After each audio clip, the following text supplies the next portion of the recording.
Et à 2 jours du choc de Ligue 1 Marseille-Paris Saint-Germain, le gouvernement veut remettre de l'ordre dans les stades de foot. Interdire les propos ou les chants homophobes.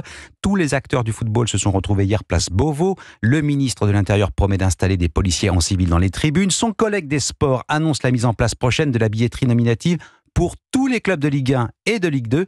Il a aussi été question de l'interruption des matchs, Cyril de la Morinerie. Oui, dès dimanche, pour le choc au MPSG, le match pourra être arrêté en cas de chant homophobe et perdu pour le club qui reçoit, révèle le ministre des Sports Gilles Averrousse.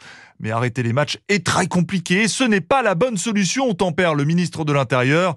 Bruno Retailleau annonce la présence de policiers en civil dans les stades. Enfin, une billetterie nominative sera mise en place progressivement dès le 31 décembre prochain.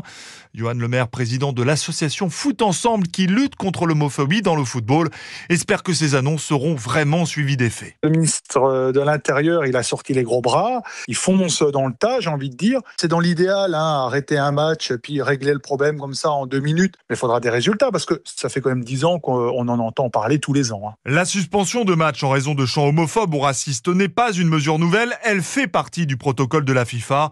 En 2019, les anciennes ministres des Sports, Roxana Maracineanu, puis Amélie Oudéa-Castéra, avaient fait cette demande aux instances du football français. Cyril de la Morinerie.